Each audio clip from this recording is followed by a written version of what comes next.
हिमालय की बर्फ से ढकी चोटियों के बीच बसा था एक छोटा सा राज्य चंपावत। घने जंगलों और हरे भरे घास के मैदानों से घिरा हुआ ये राज्य अपनी प्राकृतिक सुंदरता के लिए प्रसिद्ध था। लेकिन चंपावत की असली शोभा थी उसकी रानी लक्ष्मी। रानी लक्ष्मी अपनी बेमिसाल खूबसूरती और तीक्ष्ण बुद्धि के लिए दूर दूर तक जानी जाती थी। उनकी आंखों में चमकती थी सूर्य की किरणों जैसी तेजस्विता, और उनकी वाणी में था पहाड़ों जैसा दृढ़ संकल्प। लेकिन रानी लक्ष्मी की सबसे बड़ी खासियत थी प्रजा के प्रति उनका अपार प्रेम और न्याय करने में उनका अडिग विश्वास। चंपावत की राजधानी जयपुर में रोजाना दरबार लगता था। एक सुबह दरबार में सन्नाटा छाया हुआ था। हर कोई उत्सुकता से दरवाजे की तरफ देख रहा था। तभी एक गरीब किसान, जिसके चेहरे पर परेशानी के गहरे निशान थे, दरबार में दाखिल हुआ। उसका नाम मोहन था। रानी लक्ष्मी हमेशा प्रजा की तकलीफों को खुद सुनती थी।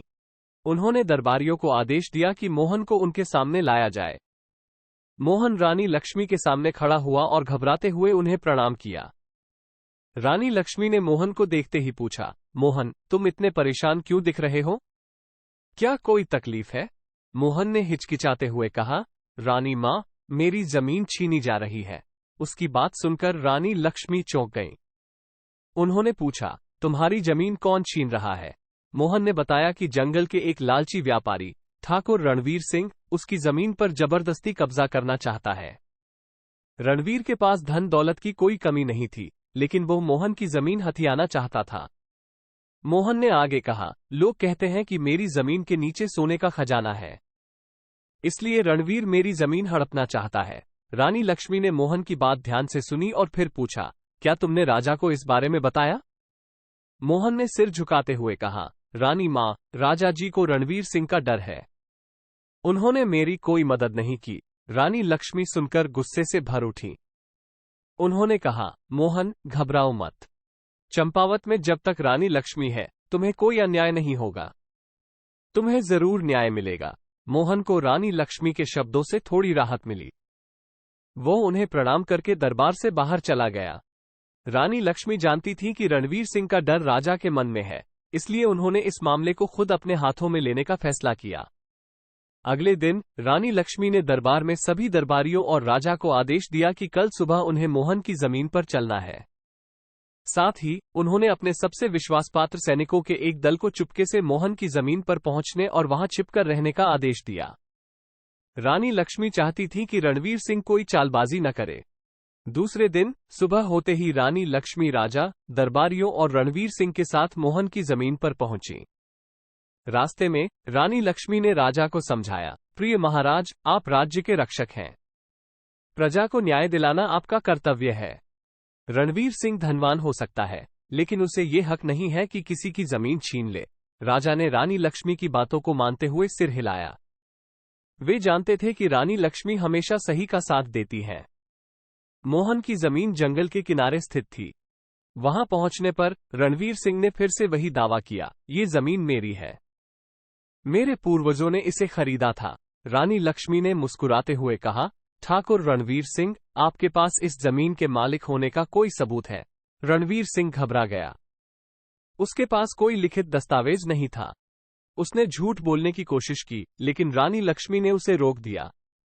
रानी लक्ष्मी ने मोहन से पूछा, मोहन, क्या तुम्हारे पास इस जमीन के कागजात हैं? मोहन ने निराश होकर कहा, रानी मां, मेरे पास कोई कागजात नहीं है। मेरा परिवार पीढ़ियों से इस जमीन पर खेती करता आया है। यही सबूत है मेरे पास। ये सुनकर रानी लक्ष्मी ने अपने सैनिकों के सरदार को आदेश दिया कि वे छिपने से बाहर आ जाएं।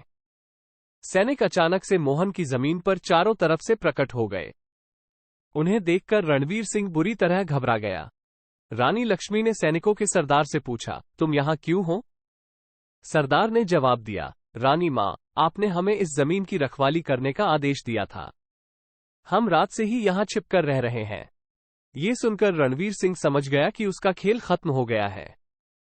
रानी लक्ष्मी ने सबूत के तौर पर सैनिकों को पेश किया। रणवीर सिंह के पास कोई जवाब नहीं था। रानी लक्ष्मी ने दरबारियों और राजा की तरफ देखा और कहा, आप सभी देख रहे हैं, रणवीर सिंह के पास इस जमीन के मालिक होने का कोई सबूत नहीं है। वहीं मोहन का परिवार पीढ़ियों से इस जमीन पर खेती करता आया है। उन्होंने फिर से रणवीर सिंह की तरफ देखा और गरज कर कहा, ठाकुर रणवीर सिंह, तुमने न सिर्फ झूठ बोला बल्कि किसी की जमीन हथियाने का भी प्रयास किया। तुम्हारे इस कृत्य के लिए तुम्हें दंडित किया जाएगा। रणवीर सिंह माफी मांगने लगा, लेकिन रानी लक्ष्मी ने उसे माफ नहीं किया। उन्होंने आदेश दिया कि रणवीर सिंह को जेल में डाल दिया जाए और उस पर जुर्माना लगाया जाए। उस दिन रानी लक्ष्मी के फैसले से पूरे चंपावत राज्य में खुशी की लहर दौड़ गई। प्रजा को यह विश्वास हो गया कि रानी लक्ष्मी हमेशा उनके साथ हैं और उनका न्याय करेंगी। मोहन को उसकी जमीन वापस मिल गई। रानी लक्ष्मी ने यह भी आदेश दिया कि मोहन की जमीन की खुदाई की जाए, ये जानने के लिए कि क्या वाकई उसके नीचे कोई खजाना है। कुछ दिनों की खुदाई के बाद मजदूरों को सोने का कोई खजाना नहीं मिला, लेकिन उन्हें वहां कुछ प्राचीन मूर्तियां और शिलालेख मिले। दरबार के विद्वानों ने बताया कि ये मूर्तियां और शिलालेख सैकड़ों साल पुराने हैं और यह इस बात का प्रमाण है कि इस जमीन पर कभी कोई महत्वपूर्ण सभ्यता रही होगी। रानी लक्ष्मी को इतिहास और पुरातत्व में गहरी रुचि थी। उन्होंने आदेश दिया कि उन मूर्तियों और शिलालेखों को सावधानी से जमा किया जाए और राज्य के संग्रहालय में रखा जाए। ये खोज चंपावत के इतिहास को समझने में एक महत्वपूर्ण कड़ी साबित हुई। इस घटना के बाद रानी लक्ष्मी की ख्याति दूर दूर तक फैल गई।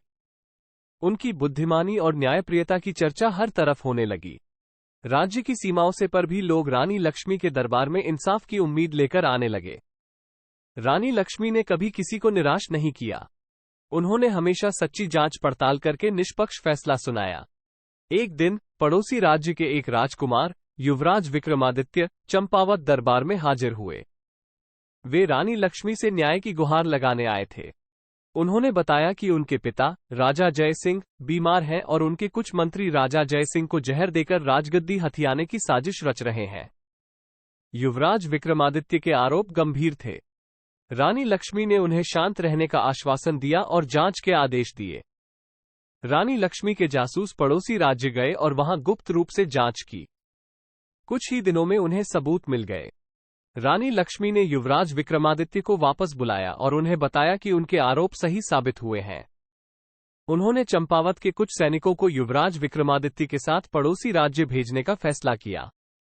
रानी लक्ष्मी ने अपने सैनिकों को आदेश दिया कि वे राजा जय सिंह को बचाएं और उन मंत्रियों को गिरफ्तार कर लें। चंपावत के सैनिकों ने रानी लक्ष्मी के आदेश का पालन किया। उन्होंने पड़ोसी राज्य जाकर राजा जय सिंह को उनके महल से निकाला और उन्हें सुरक्षित स्थान पर पहुंचाया।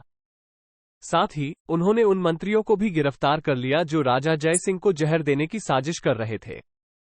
ये खबर सुनकर पड़ोसी राज्य में हड़कंप मच गया। वहां की जनता उन मंत्रियों के खिलाफ विद्रोह करने लगी। युवराज विक्रमादित्य को जनता का समर्थन मिला और उन्हें राजा घोषित कर दिया गया। युवराज विक्रमादित्य रानी लक्ष्मी के आभारी थे। उन्होंने रानी लक्ष्मी को धन्यवाद देने के लिए चंपावत आए। उन्होंने रानी लक्ष्मी से कहा, रानी मां, आपके न्याय और साहस के कारण ही मुझे अपना राज्य वापस मिला। मैं हमेशा आपका आभारी रहूंगा। रानी लक्ष्मी ने मुस्कुराते हुए कहा, युवराज विक्रमादित्य, यह मेरा कर्तव्य था। आप अपने राज्य का अच्छा शासन करें और प्रजा का ध्यान रखें। इस तरह रानी लक्ष्मी ने न सिर्फ चंपावत राज्य में बल्कि पड़ोसी राज्य में भी न्याय स्थापित किया। उनकी बुद्धि, साहस और न्यायप्रियता की कहानियां पीढ़ियों तक चली और चंपावत की रानी लक्ष्मी को पहाड़ों की रानी के नाम से जाना जाता रहा।